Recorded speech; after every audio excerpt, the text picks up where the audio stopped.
right, everybody. I think we've got a good group here so far, so other folks can join us as they come in. But thank you so much again for joining us today for today's webinar, Fun to Follow the Students, Student-Led Civic Leadership. My name is Will Brummett, and I have the absolute joy of being the Director of Student Engagement for Campus Compact. I'm so grateful for the gift of your time and your presence today and the ability for us to sort of tell you about this incredible program from the Student Design Fellows and this incredible vision that they have now created collectively that has been completely student driven by students for students. And we're so grateful again for their great work.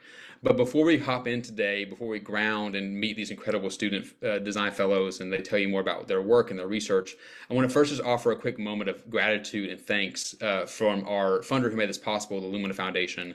I really want to thank our incredible advocate, Terry Taylor, who just really sort of helped believe in this vision before this was really even a concept. And we said, hey, we want to have a student-led strategic visioning process. What would you think about investing in that and letting us try this out?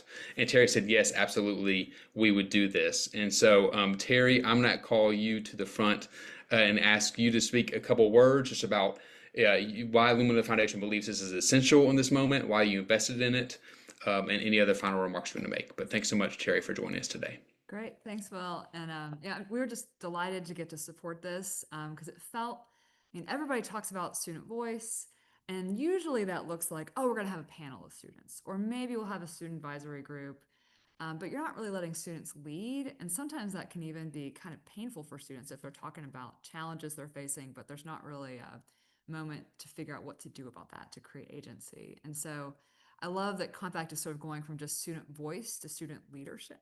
And I just want to say a couple of things about why I think this has been such a cool project. I think one, Compact drew on many years of Newman Fellows that they had trust with students already. I think it's great that every single student design fellow had a faculty or staff champion at their school to sort of encourage them to take part in this. So I think that's really key, is you've got to start in a place of trust before you invite students in. They also were able to get a group that represents different student backgrounds, different types of institutions, different parts of the country. And American higher education is so diverse, and we're never going to figure out the way forward unless we have voices from all across, different groups and different geographies. And they also gave students like a real job and supported them with Will and Morgan. It didn't just say, hey, you guys figure it out, we'll see you later, but like talking at 8 o'clock at night every week and like talking to different experts, doing real research. And they let it take time. I think sometimes we're always in a rush to figure out, okay, what's your recommendation? And a couple of times they're like, hey, Terry, we need a couple more months on this grant. And that's fine. Like, it takes time to figure this out. We're not just doing a report, we're building skills and supporting future leaders. And the last, two more things. Then we have to listen. So thank you to everybody who's joining to listen, because their ideas are important and reports are good, but listening is even better.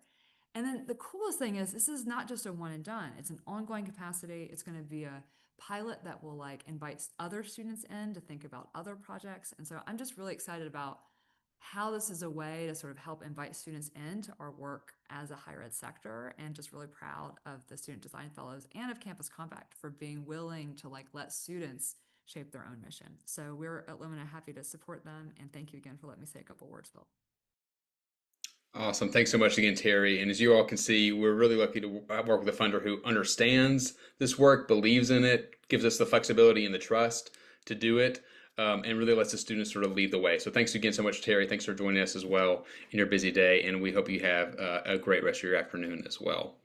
So with that, I'm now going to stop talking and really hand it over to the stars of the show, which really are the incredible students. So I'm actually going to go ahead and start calling the students to the front to do quick introductions for themselves, just to tell you a little bit about who they are, where they're coming from, and what they're about. And so what I'm going to do is I'm going to have the student, what's cool about this process is we've been together for now almost 2.5 years. And so where they started is now different. A lot of these students started as undergrad students, and now they're grad students or young professionals. And so students, I'm going to ask you to please just say your name, your pronouns, what was the school you started at when you first began the fellowship, and then now what are you up to if you're in grad school, if you're doing a job, or if you're still at that institution. So I'm going to first start and bring Jessica on up to the front as well. So Jessica, why don't you go ahead and introduce yourself? Of course. Hello, everyone. My name is Jessica Crockett Murphy. I am one of the amazing student design fellows, and I've had the great honor to work with everyone. My pronouns are she, her. I actually started working with Campus Compact as a Newman Civic Fellow my senior year of undergrad, where I was at Stonehill College in Easton, Massachusetts. I was studying political science and religious studies. However, now I am actually getting my master's degree at Villanova University. So I'm in Pennsylvania right now, and I'm getting a master's in ministry and theology and a certificate in higher education. And this whole program and everything Campus Compact has really kind of shaped that career path, and it's been just such a great experience. Awesome. Thanks, Jessica. All right, next I'm going to call up Cynthia. Cynthia is our sort of world traveler as well. She's all over the crate. I was asking where you are at today, Cynthia. So tell us a little bit about, again, yourself and introduce yourself to the space. Thank you. Hi, everyone. My name is Cynthia. I'm a current junior at Brown University. When I started the fellowship, I had just recently transferred from Miami-Dade College, so I bring that background with me. Um, and I go by she, her pronouns. And yeah, super excited to be here. Thank you. Awesome. Thanks, Cynthia. All right, next I'm up, I'm called Rue as well. Rue is incredible and doing incredible work in the Chicago area. So Rue, let me bring you to the front 1 second. I gotta take this up. Okay, hold on. I'm gonna stop. Yeah, all right, Rue, I'm gonna pin you. See if this comes up. Okay. All right, Rue, you're up now. Go ahead. Hi everyone. It's really nice to meet y'all. I need to be off camera today, but it's lovely to be in the space with you. I'm a student at the College of DuPage, which is a community college in Illinois.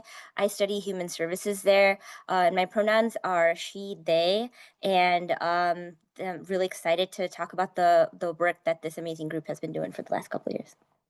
Awesome. Thanks, Rue.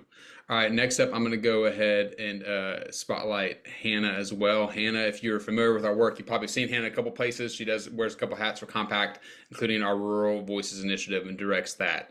Hannah, I'm going to go ahead and then bring you and pin you to the space. So go ahead.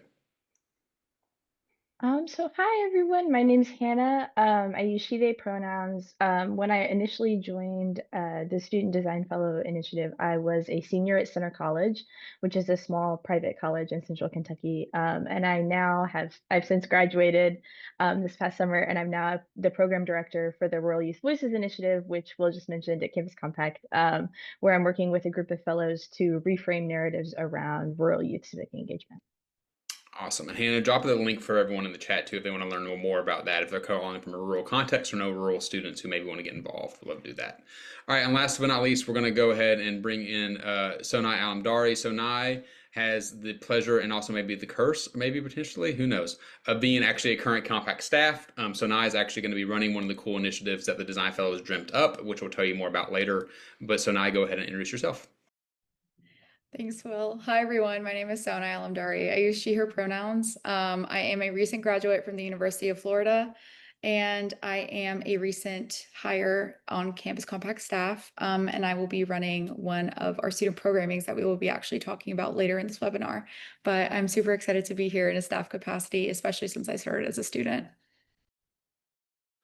Amazing. Awesome. Okay. So now that you've met all the design fellows, what we're going to sort of do today is going to give you a brief overview at the very beginning of who are the design fellows, what they were about, what was sort of the purpose, what was the vision behind this, and then what were the things they found. And so what we're going to do today is we're going to give you a lot of information, but we really want you to be thinking about what questions do you have for the fellows specifically. If there's a theme that resonates with you from the research, ask a more in-depth question about why they chose that theme or what from their research made them sort of think that's the thing we need to focus on. If it's a programmatic idea that they really you're inspired by, and you have ideas, please feel free to put in the chat, hey, have you heard of this other initiative or can we collaborate? The design fellows, even though their fellowship period is over, really, like Terry said, sort of have birthed something that we're really going to be using the next 5 years at Campus Compact for our vision for our student engagement work. So with that, I'm going to ask Jessica to then lead us. I'm going to share screen and tell us a little bit about just Jessica, starting for the very beginning. If people were sort of, not familiar with student design fellows coming into this call, who are you all? What was this process about? And Jessica, I'll go ahead. I'll do the slides. So go ahead. Awesome. Perfect. Thank you so much. So yeah, the Student Design Fellows are actually a really interesting group and kind of concept, and one of the most special that I've ever been a part of. But basically, it was really carrying out that idea of like for students by students, um, as a way of getting students, and young adults in that education space to be able to look at the different types of trainings, that and resources that were being provided to students who were involved in civic engagement, local advocacy, and leadership, and really analyze how those resources were being received, what some of our kind of faulty areas or weaknesses were in that, and really get feedback on what students want. So instead of, and as speaking as someone who loves research in academia, instead of going through and trying to research and seeing what we as a staff member or a higher ed professional may think that students need, we actually got students together and then had those students talk to other students. So we are a cohort of, I think we're at 8 or 9 now. And we all would get together on Zoom and talk about, okay, what do we want our mission statement to be? What do we want our goals to be? What do we want our work to look like? This took place over 2 years, and it had multiple phases that really looked at, gathering data. We did literature reviews. We looked at the how we wanted to work as a group. We had focus groups, and we had several meetings, surveys. I believe we had over 250 responses from one of our surveys, just asking students how they get involved, what kind of resources they have, what areas they feel like they are good with, and what areas that they really need to have work provided to them.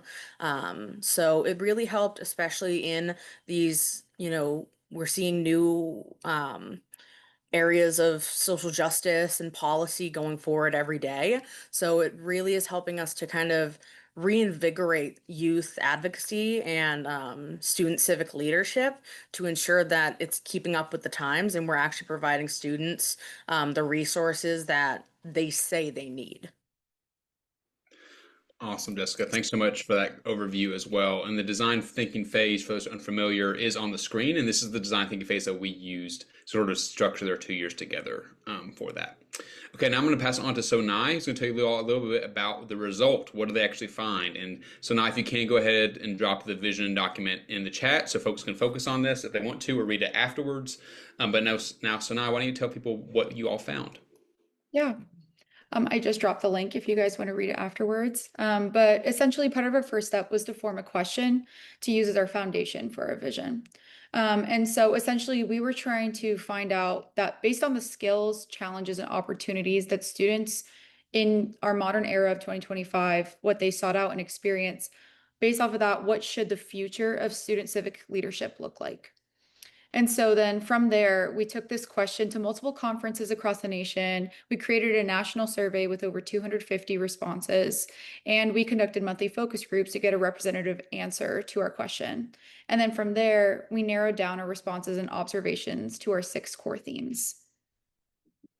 Awesome. Hannah, why don't you tell us about what those themes were?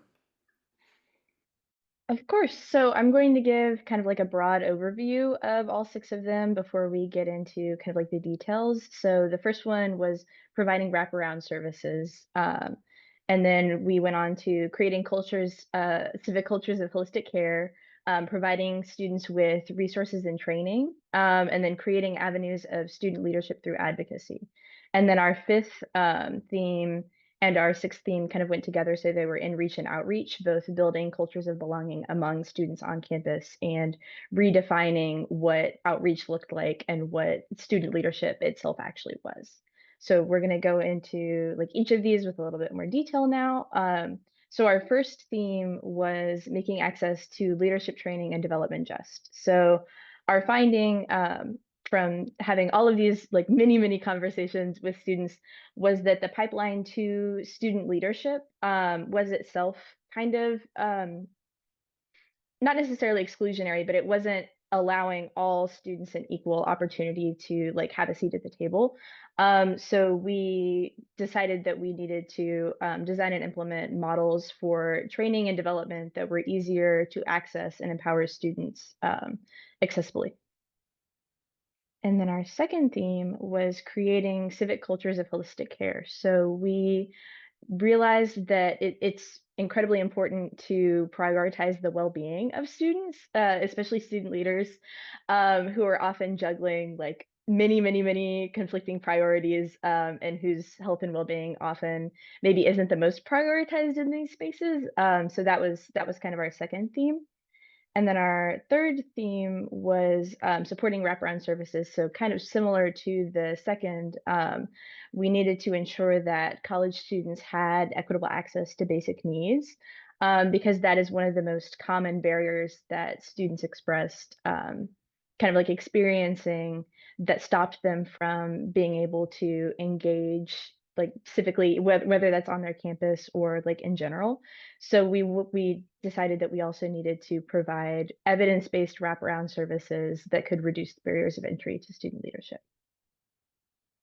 And then our fourth core theme was to advance student voice and advocacy. So providing students with the skills and resources to advocate for themselves and their communities without having, for example, like adult gatekeepers that they have to go through.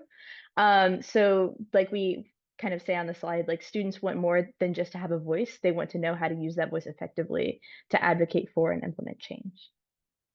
And then our fifth theme was reimagining outreach. So we wanted to expand definitions of what a student leader looked like, ensuring that outreach efforts, for example, for programs like this, actually reach students from all backgrounds, as opposed to like the students who are, for example, like the most well-resourced. We also wanted to redefine what community looked like, and ensure that student engagement is kind of fostered outside of the traditional campus space. Often, like at least at the school that I went to, they kind of referred to like the campus as like the center bubble, and then there was like the whole rest of the town that like folks were living in that often wasn't really reached in the same way. And then our sixth theme was cultivating internal relationships, but we just called it InReach.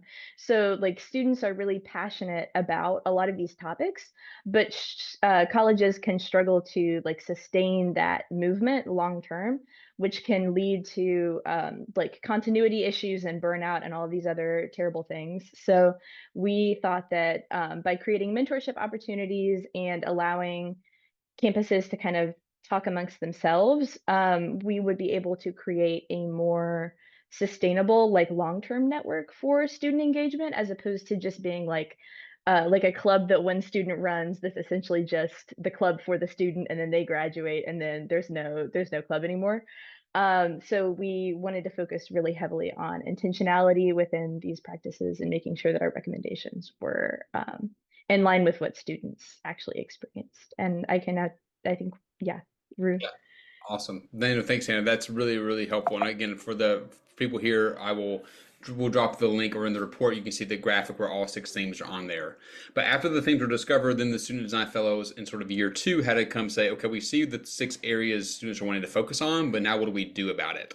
So to tell you a little bit more about what they did, I'm going to pass it on to Rue and then to Cynthia. Okay, so for stage 2, we were in kind of the discovery and ideation phase. So we were taking the 6 themes and we were trying to figure out, based on this, what solutions exist to the requests and the needs that students were expressing. And so there are kind of 2 parts to this exploration. The first part was we didn't want to reinvent the wheel, and we know there's already a lot of resources out there. So if we wanted to identify what and who is already out there doing the work and figure out ways to amplify that work and connect students to that work. And then the second part of our exploration involved, okay, now we know what is out there. What is not yet out there? What are new ideas that have not yet been created or tried at a national scale that could be beneficial to students and to this work? And so using that framing, we did a landscape analysis of over 90 plus organizations that are already out there doing this work. We also did a literature review of over 50 studies on student civic leadership. And then we continued to do focus groups and partner outreach throughout the fall of that year. So you'll see kind of this is sort of like a pattern that we're at, no matter what stage we are in that design thinking process, wherever our prototype is, we're constantly and continuously getting feedback from students and other partners out there so that we can continue to polish our vision. And so with that, we arrived at 7 initial program area ideas. And I will pass it on to Cynthia so she can tell you a little bit about what they are. Okay, so to talk a little bit about what we found, our solutions and recommendations. So for the first one, we found that there is a need to expand community engaged courses as a matter of recruitment, retention, and quality. This looks like providing more non-traditional courses for different universities, regardless of your financial means of being able to engage with the community. This also looks like developing community-based learning courses and toolkits to help faculty transition from traditional courses to community-based courses. And in addition, this could also look like providing stipends for faculties who are already redefining the wheel and finding very creative ways to get non-traditional students and students in general to engage with their community. For the next solution that we had found, we need to provide equitable access to user-friendly training resources that educate, connect, and credit students so they can present and future civic leadership. So this looks like either creating an online platform that allows students to connect online to find trainings and certificates, also adaptation to like more adapted leadership training programs that can be used by universities to use and adapt to their context, such as their location, private or public, etc. And we also found that providing students with stipends or scholarships to attend certain leadership trainings can help allow more non-traditional students to present and kind of get the credit that they deserve for their civic engagement. Now, for the next that we found is creating or uplifting spaces for virtual and student-led in-person gatherings that can connect students. And the two main ways that we kind of thought this out was making an accessible virtual civic engagement platform to allow students, regardless of their circumstances, to connect together, and also to work to support and create more national and regional in-person and student-led gatherings. Next, we have to expand mini grant funding for all campus Campact students. So expanding programs like the Newman Fellow mini grant programs, where students can work with established nonprofits or community engagement centers to apply for grants up to $1,500 each to enhance and expand current programs or programs, and expanding these opportunities where students can showcase their projects to their campuses and local government and nonprofit leaders and potential investors. So next, we have promote equitable student compensation through community engaged work. And ultimately, the big one that we really thought for this one is advocating for the increased use of federal work studies to pay students to work in the community and more community-based organizations. And this looks like on one side, persuading college and universities to use more of their federal work studies on community engaged work. And on the other side, advocating and trying to persuade for a renewed piece of federal legislation, such as the Students Working for Communities Acts, that would expand student funding to support their communities. Next, we have amplify and listen to student voices as equal players and not afterthoughts. So this looks like creating and maintaining a student leadership advisory board for Campus Compact to continue to advise and hold accountable for this vision to ensure that with this plan, it continues to grow and change with the needs of every student, generation to generation, to hold up this legacy of what we created. And next, we have, next slide. Thank you. And then next, we have creating a campus advocacy and action fellowship that will provide students with resources, training, mentorship, and learn tangible skills and methods to actually create social change.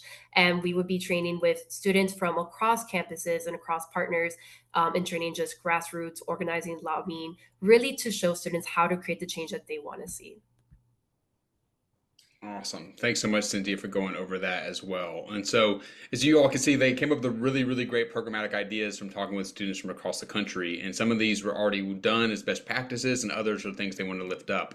But then, after giving this as a staff, we had to look at this really seriously and say, okay, this is a pretty ambitious sort of lift for us. How are we actually going to do this in Campus Compact? And so, working with the design fellows the last couple of months, we've now set forward a sort of a path for what's next for us and how we're going to actually make sure we are holding ourselves accountable to this vision. But also, we're going to talk about some ways that you all can get involved. If you're listening today, if you're an administrator or a faculty or staff or a student, or even just a community partner or a nonprofit, ways you can also engage with this vision going forward. So with that, I'm going to pass it back to Sonai and then Jessica, and then we are going to open it up for some Q&A. So if you have any questions, please feel free to drop them in the Q&A function in the webinar, and we'll be happy to to ask those in a little bit. But first, I'm going to pass it on to Sonai to talk a little bit about how Campus Compact plans on implementing this vision. Yeah. So what are our next steps from here? I think the really cool part about my role as a staff member now is I got to be part of that student design fellowship and be part of the vision. And now I get the privilege to be part of the student engagement team that got to put this together.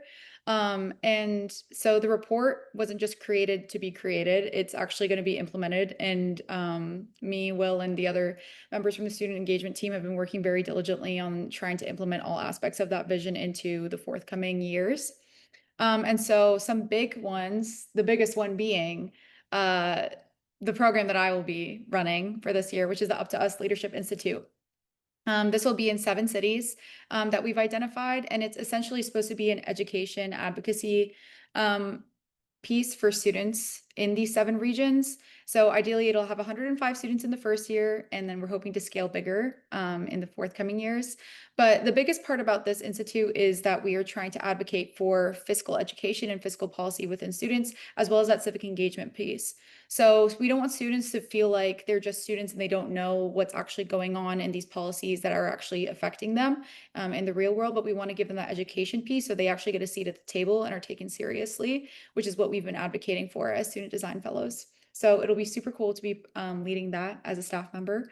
And then part of amplifying that student voices is a program called Student Co-Design Cohort, where we're going to be recruiting 5 campus teams to work on producing resources and courses that can embed student leadership on their campus.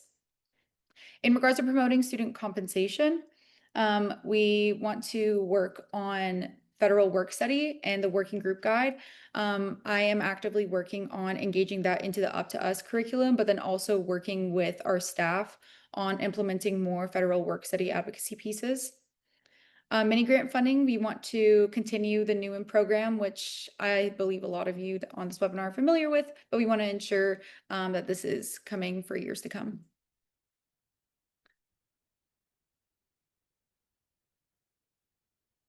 With our connection spaces, what we've come up with is something called the Student Change Agent Coalition, which is a space for students to connect with other students, to share resources, and just have a space for students to be students, talk about what's going on their campuses and share resources with one another.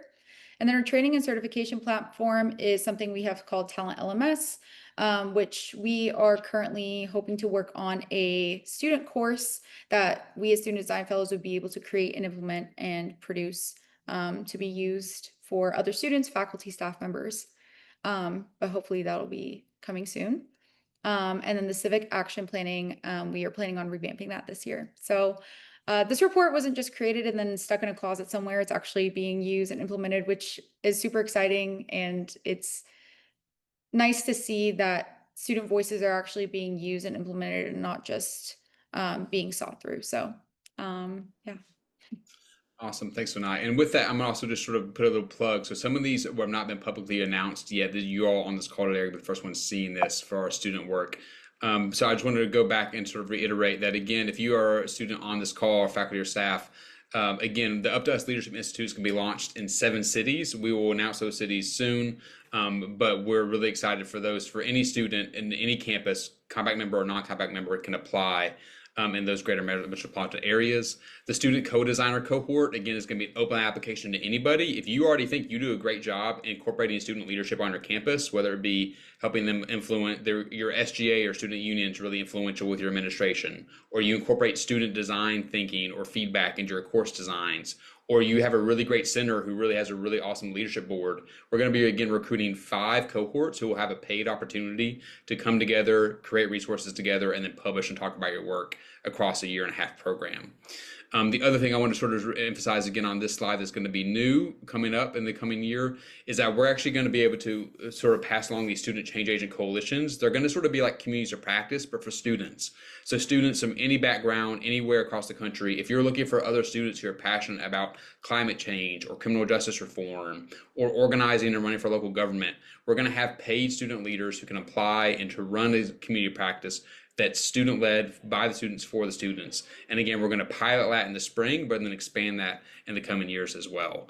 And then finally, the platform that Sonai mentioned is our Talent LMS platform. We're going to be releasing a lot of exciting things in the coming year for faculty and staff to not only sort of get their own free professional development for Compact members, but also we're going to announce a student aspect of that as well. So any student can come and get a certification in certain aspects of civic leadership. And we're going to be working with our partners across the country who already offer some of these incredible courses to upload those courses and make those accessible as well on the system. So again, if you're a person who has a course already or has an idea, we're actually going to be recruiting and have an RFP out for people who want to put courses on the Talent LMS system that we will then make available to students coming in the coming year.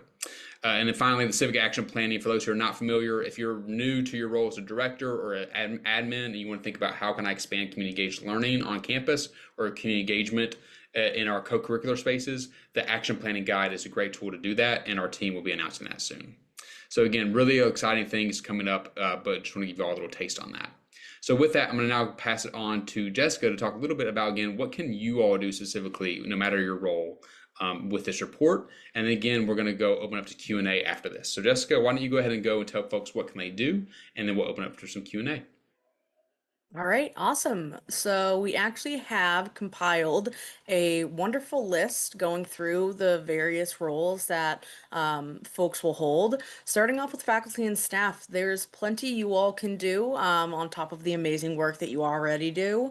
And hopefully a lot of it can be done with some of those roles that you already hold in integrating civic engagement into the classroom, mentoring and supporting the students you already work with, and then fostering that sustainable change for those student leaders.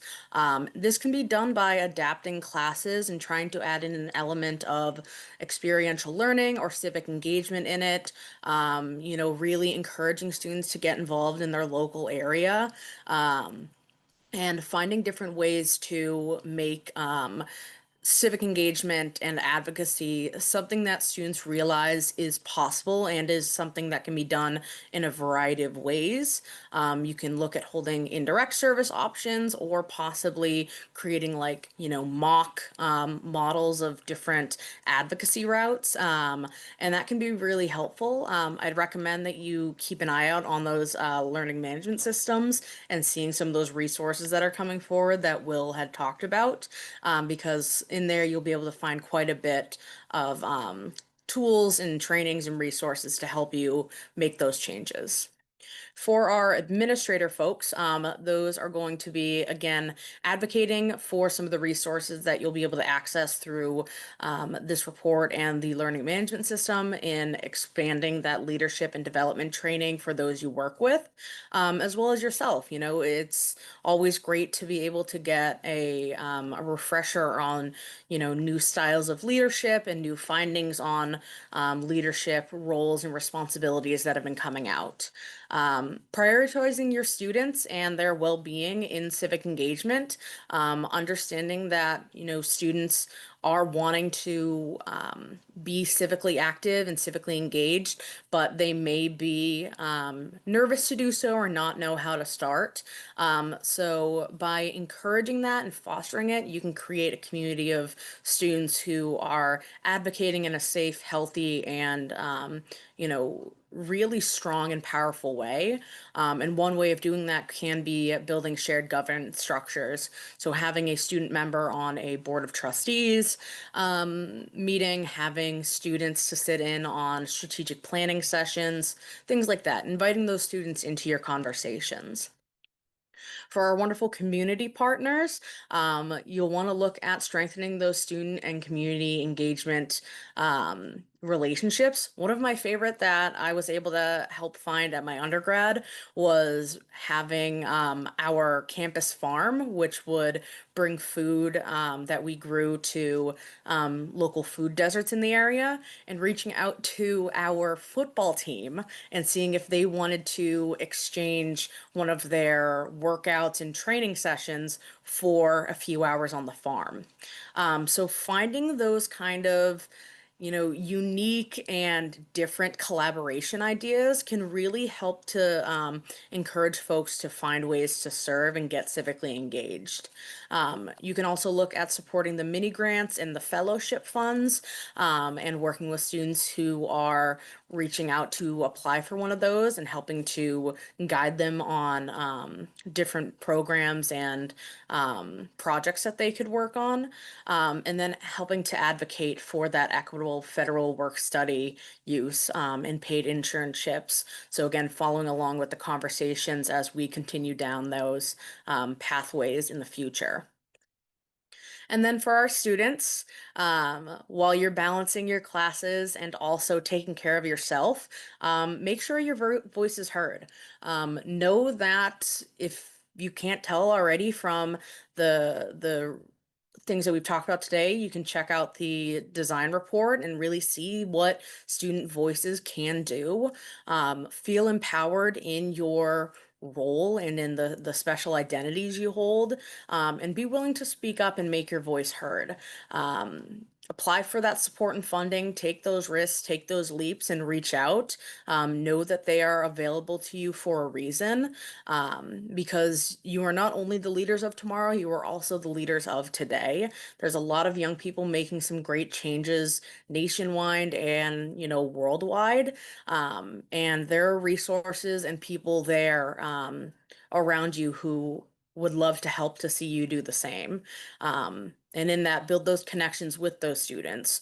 So, consider applying to be a Newman Civic Fellow and then join those cohorts. Look at any of the opportunities we have coming forward, and just reach out to your friends and folks that or other students and say, hey, I have this idea. I'm looking for other folks to join me in this. You'll be surprised how many folks really want to bring about change, but feel a little nervous. But if they have some folks to hold hands with, it might make it a lot easier. So there's plenty to do for everyone. And all of these can also intertwine with one another because we're all working towards that same goal of youth civic engagement.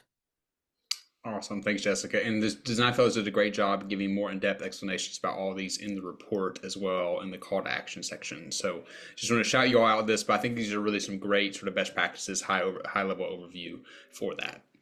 Okay, y'all. So now we're going to go into sort of some lessons learned about this process, because as amazing as this is and as incredible as the students did, we don't want you to be leaving this webinar without thinking that this went perfectly smoothly and exactly how we thought, and this is exactly what I was anticipating. Because in a lot of ways, there are a lot of elements of growth for this process that are really important, and I think really important to uplift as well. So I want to sort of first off say thank you, fellows. You did an incredible job. You've been amazing to work with, and this report is genuinely surprising and also inspiring in a lot of different ways. But I want to sort of ask the fellows as we sort of kick off the conversation, when you came into the student design fellows and the process, what looking back you're like, oh, I really like that. That was really effective about design thinking. This is what I think really worked well. And then what was something you're like, that was a challenge I was not anticipating in doing this work across the last 2 years. So again, the two sort of things, if someone's like, I like this, I want to do this, where do I start? What would be the first thing you say? Hey, like, this is what I loved about this process, but then here's a challenge you should know before you start this on your own campus. And so with that, I'm going to actually probably kick it off to I think maybe Rue first, and then we'll go from Rue, and then anyone else can sort of hop into for this one. Oh, and if anybody else has questions, please put them in the chat. Put the Q&A box at the bottom. Please put them in, and I'll get to them, or you can private message me as well. Okay, Rue, go ahead, and then others hop in. All right, hey y'all. So I would say, like, just to sort of continue the train of thought that Will started. I think the thing that I love the most about this is the fact that we're like doing this at all, right? Like, I think like showing up is half the battle, doing the work is half the battle, and that once you start, it will be messy, it will be imperfect, but the more we do it, the more we'll learn and the better we'll get at it. So the fact that we're just putting this into practice at all is a big win, I think. Some of the things that I loved about what we did was we really I have to give it to Campus Compact for just recruiting a really diverse group of students from all walks of life, geographically, in terms of demographics, in terms of our unique identities, and in terms of institution types as well, right? We know that diversity is just ethically the right thing to do, but it's also from a business perspective, it's the best thing to do too, because you get the best outcomes the more diverse you are. So I think that was a really great thing. And I also think we spent a lot of time at the beginning building rapport, building like this foundation of trust and setting team guidelines for ourselves that then created the space to be authentic and be candid, and really appreciate when people were bringing in divergent viewpoints, and that served our overall mission and goal for the best, because I was getting exposure to perspectives that I never would have thought of, coming from corners I never would have imagined, and I think that made the product that we put out more comprehensive and better. And then I think the other piece that I really loved about what we did is that we never, from the beginning, we didn't have the attitude of like, oh, well, the 8 of us are like hot shit and like we know what to do and we're just going to tell Campus Compact this is what we're going to do. We understood that we were in this privileged position of serving the millions of students that are out there, that we couldn't possibly understand or represent all of their viewpoints on our own, and that it was really important that we crowdsource this report that we put together by doing focus groups, doing surveys, doing literature reviews, and really, really listening, and coming from a place of humility and service in what we did. So I'll stop there with like just the positive things, and I'll like pass it on to the others to talk about what they loved about it before we go to things that couldn't be improved. Sure. Awesome. All right, Cynthia, I'll go to you next, and then any of the fellows want to hop in, just raise your hand or put your emoji up, and I'll go to you. All right, go ahead, Cynthia. Yeah, so thank you, Rue, for that answer that made me think of what I was gonna say now. And I think this is just more of like not necessarily a critique. It's just something that's like I think a learning curve when you're doing community-based research in general, or just like research where you are centering like lived experience. And I think that was like both a very strength of our research, but also like a challenge for anything. And I think when you are centering lived experience, especially when there's just like 8 of us or like 9 of us, there's a tendency to like it's kind of difficult not to have like a confirmation bias. So it's like, oh yeah, like duh, we already knew this. Or like I think we were really good with holding ourselves accountable since we have such a natural diversity. But I think especially being able to go to conferences to like actually talk to people and like actually hear like, okay, what are people coming to us and like deciding to share with us versus like seeing a survey and being like, oh duh, yes, transportation. We assume that. And I think having that in person made it a lot easier to like combat that. But I think with any like research where you're centering like people and like lived experience, I think it's very easy to just kind of get like stuck in it and just kind of be like, oh, like going with like your original plan. And I think us going back consistently to like our original ideas and like constantly changing it, I think was such a good sign of like we're actively changing based off what we're hearing versus like the 8 of us assuming that we know what every student here in like America needs and like etc. If that made any type of sense. No, I think it did a great job, Cynthia, and Hannah, I'll get to you in a second. Just wanted to highlight, I think what was really cool about this is that a lot of the themes the Design Fellows sort of found genuinely may be things that if you're on this call today and you've been doing this work for a while, or if you're a student, you may resonate, or we hope you resonate with at least one of them. And they may seem at first like, oh yeah, of course, common sense, but these students did not write prescribed, here are the things we're looking to go find. They literally asked that question that early on that Sonai mentioned around sort of what should the future look like? What are the skills and the challenges and the things that you think you're going to face, or the skills you want to develop? And then they let the students and the research sort of guide them. So they didn't have a prescripted question of our student well need, or our student needs a huge top thing we should face or we should go towards? They let students sort of direct that conversation, and then from that is where they've sort of picked up the themes. And I think y'all did a really great job not shying away from being honest and building trust, like Ruth said, of like you all had some hard conversations together, but also you didn't let yourself think that you were speaking on behalf of all the students across the country. You were really grounded in humility to make sure you're always going back to asking students to pulse check and correct your all's ideas. So with that, Hannah, I'm gonna go to you. What else do you think you all did well from this experience, or you learned?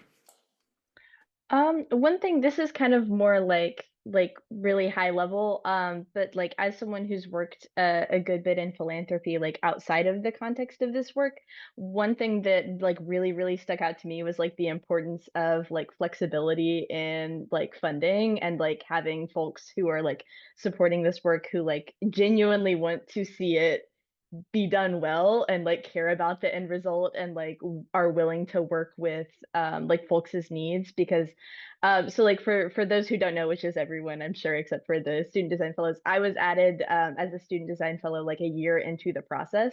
So I was not part of like the original cohort of folks, and I have never in my life experienced a program where like I would like happen to email Will and he would happen to be like, "Oh yeah, we have space for like another person." Like that's just not something that normally happens with programs like this. And so like speaking to that, and then also speaking to like timelines are finicky, and like if you're doing work that is community grounded and like authentically engaging with the community, it's likely that at some point or another you're going to hit a snag or two.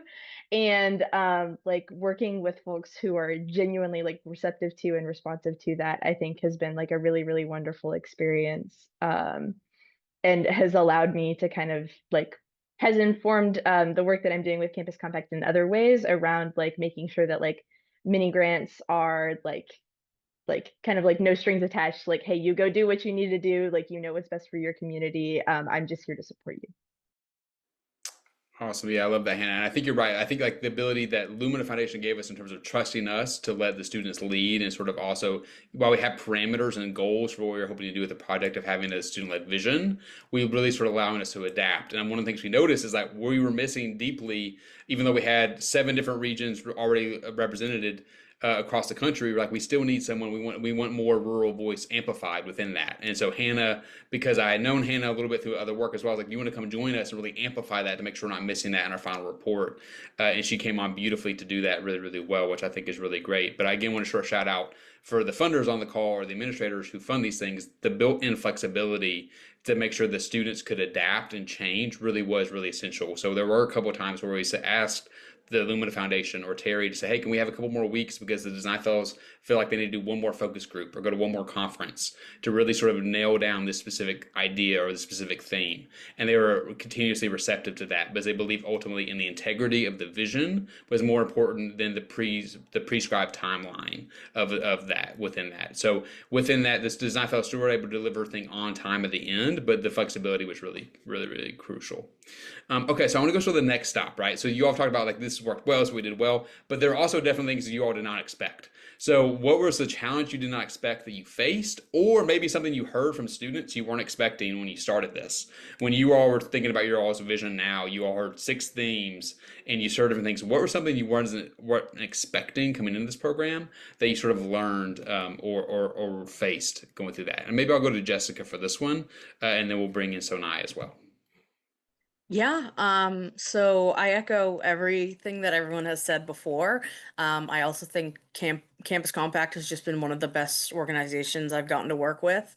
And I think that especially showed when we hit those areas of struggle in trying to get students to attend our focus group meetings or get more survey numbers done, being able to reach out to folks. We hit a lot of walls, and also with various things going on policy wise, federally, having to pivot things and change and adapt, and not seeing those as a failure and not even really seeing those as an obstacle, but really realizing that that was all a part of the design process and all a part of the beautiful evolution of this project, was really nice. And I can say that, you know, Will was a great support. All of the folks that we worked at Compact were wonderful in helping us to manage our burnout. I'm someone that will take on way too much. You know, being able to just be honest and say, hey, I actually didn't get that done, or I can't do this. I thought I would feel a lot more guilt from it, but I think this program has really showed us that the good work can come out and can be done even while taking care of yourself and taking care of others. So that was a really beautiful thing to realize, and it was really cool kind of making that mind shift of seeing changes in a plan or a program as being a part of the life process of that thing and not an obstacle or an issue or a failure. Love that, Jessica. Thanks for that. It was really, really beautiful reframe and insight there. Sanai, how about you? What do you think? I think being with a group of like 8 other passionate individuals and students who are doing the work, sometimes I feel like it's easy to get caught up in the weeds, especially throughout the last couple phases where we were doing a lot of revising and editing. You kind of lose the big picture sometimes where you're so focused on editing a single sentence or like editing a single word that you just get caught up so into it that it's like you need to learn to take a step back and like actually view the report and like all the work that you've been doing and say like the work we're doing is good, like this one sentence isn't going to cause the world to end and go with that. But I think yeah, learning to like view the big picture I think is something that I had to think about more, because it's easy in the beginning when you're doing the ideation and stuff, but then as you get narrowed down more and more, you kind of start to lose it and you start focusing on specific focus groups or like outreach or like specific conferences that you kind of lose that bigger thing. So I think towards the end I was reflecting a lot and I realized that like sometimes it's nice to like view the big picture and it really helps grounds you. So I think that's something for me.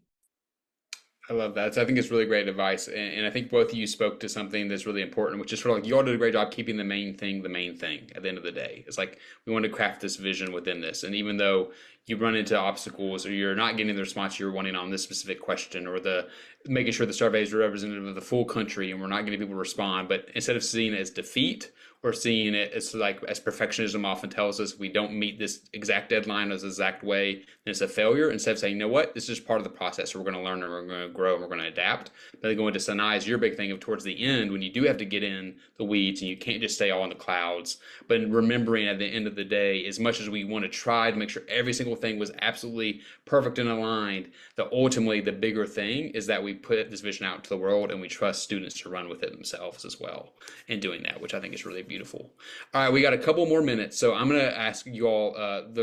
Someone chatted me one question privately, but I want to ask is, of all the 7 different programmatic ideas y'all pitched, and of the things that we said at Campus Compact, how we're going to respond, but maybe there are other people out there who are also thinking about doing different types of things. What was the one you were most excited about, or what's something you're really pumped about, and you really want campuses and universities who are listening to say, hey, if you're going to focus on one thing, really focus on this type of idea of expanding community engaged courses, because that's the thing that we really heard from students was a huge sort of entryway for a lot of them in their activism or their social impact journey. Or, hey, really focus on expanding federal work study or paid internships, because that's the equitable sort of factor. What is the one thing, if you all had to choose one of the 7 of the ideas you all pitched forward, what's the one you're most excited about and would want folks to focus on? All right, Jessica, we'll go to you and then we'll popcorn. Yeah, I love the expansion of community engaged courses.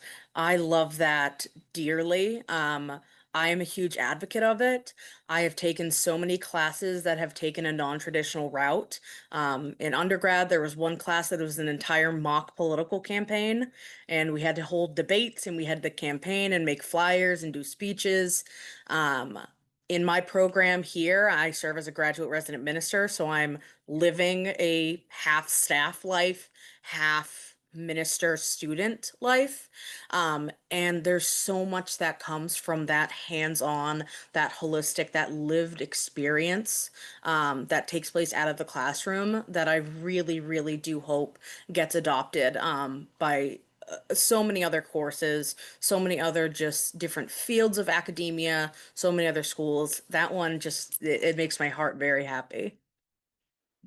Awesome, Jessica. That was great. And it was really cool to hear the students say it too. I'm in a field where we hear this from faculty and staff all the time. We should expand community engaged courses, but the students are telling us that this is something they want us to focus on, which is, I think, is really cool. And Jessica's sort of example there adds to that. All right, we're going to go to you next.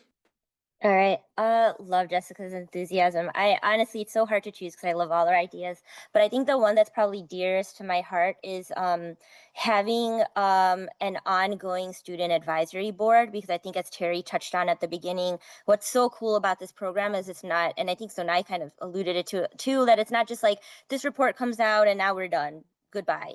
It's actually this ongoing process that's going to be implemented, and then new student voices are going to come in, and they're going to sort of monitor and evaluate how things are going, and able to continue to improve it. And I just love the vision that we have for wanting that this template of what we've done to happen in local context at schools throughout the country. It would be so cool if schools started their own student advisory boards at their institutions, because I've been my experience with student government, I've been in a lot of situations where like students are just sort of like a couple people in a room of administrators and faculty and other people, and their presence is just sort of like you're checking the box off, but they're not actually being taken seriously. And so I think finding ways to really authentically use student voice, and this idea that we're using here, that like it when you start it might be this new thing, it might not be perfect, it might be messy, but do the thing because it's worth it, and you'll learn from the process as you continue to keep doing it. I love that, Rue. That's really beautiful. And I again want to sort of highlight that one of the things we're going to announce this fall is actually recruiting that student co-designer cohort of campuses who are really living and walking the talk of students as accountability, whether it be advisory board or other things. And so if you're already one of those campuses who are doing that, just please be on the lookout for the application, because we love to actually to pay you to work alongside you to uplift that. And if your campus is not there, we're trying to do our best to create resources to make more on-ramps for student voice and leadership. Okay, we'll go Hannah, and then we'll go to Cynthia.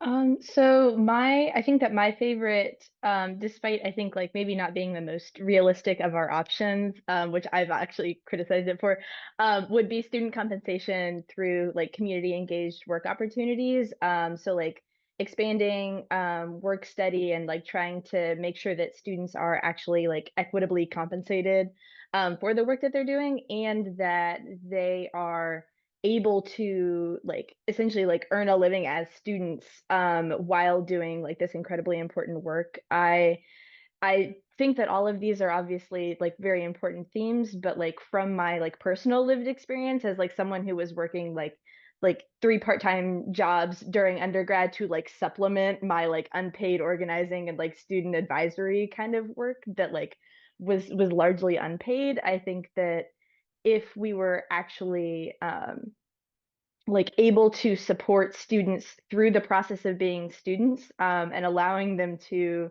support themselves financially while being able to do like the work that they do, like that they love, and to like contribute to their communities in really meaningful ways, I think that that would lead to a lot of the other outcomes happening. Like if they're not worried about like meeting their basic needs in various ways, they'll be able to enroll in that fun class that they want to do that they would otherwise be too tired to, and they'll be able to like have the free time to like volunteer in their community as opposed to again like working those multiple jobs. And so while I think that all of them are really compelling and wonderful, I do think that like I would personally kind of advocate towards like folks making sure that they're legitimizing student voice, like Rue kind of said, not only through making sure that there are a lot of young people in the room, but also by paying those young people for their expertise, to allow them to kind I love that, Hannah. That's great. All right, Cynthia, we're almost over, we're a little bit over time, so I'm gonna give you like 30 seconds. What's your idea you really want to throw out there? Even better, everything that Hannah just said. I think having people be paid for the work that they're doing is like the utmost. It should not be a privilege. It should just be a right, especially if you're coming in with your lived experience. And young people should be in every room and should be compensated for that. Awesome. I love it. All right. And so now I'm going to kick it to you, the last one, just do a little maybe pitch for the leadership advocacy piece. I hope that's the thing you're most excited about because that's the thing you're running. So tell us a little bit about that, why you're excited about that. Super excited about that. Like I mentioned earlier, it is a fiscal policy advocacy education piece, but then also that civic engagement piece, and just giving students that opportunity to not be dismissed at the tables that they're seating at is super empowering. So super excited to run that. Awesome. And again, that announcement will be coming out publicly in the next couple of weeks as we launch the application in September. So be on the lookout for the Leadership Institute opportunity that so now I'll be running. Okay, well, thank you all so much for joining us today. Thank you so much again for the privilege of the gift of your time and your presence, or if you're watching the recording, thank you so much for giving us your time as well here. We're so inspired and so grateful for all the design fellows, including Keone Vega, Emmanuel Gomez, and Marquia Reed, who could all not be with us today. But we are so grateful for their work, their investment, their vision. Thank you all. And we are so proud of the vision that they released. That way, again, we will send you a follow-up link of this recording and the document as well, but also be on the lookout. This, as I said, this is a living document, and this process is not in now. This is now the roadmap forward. But we will not be here today without the hard work of these incredible students. And we hope today has given you some insight, hopefully inspired you, and at the very least, hopefully found some other ways that you can incorporate student voice in your institution or in your nonprofit. And if you're not a member of Campus Compact or you're curious now because of this, please feel free to reach out to us as well. I'm going to put my email in the chat. I'd love to talk to any and all of you about student engagement work. Whether you're a community partner, an administrator, a student, or a faculty or staff, we love the ways to get involved and partner together. So thank you all again. Thanks so much, fellows, for your time, and we'll talk to everyone soon. Bye-bye.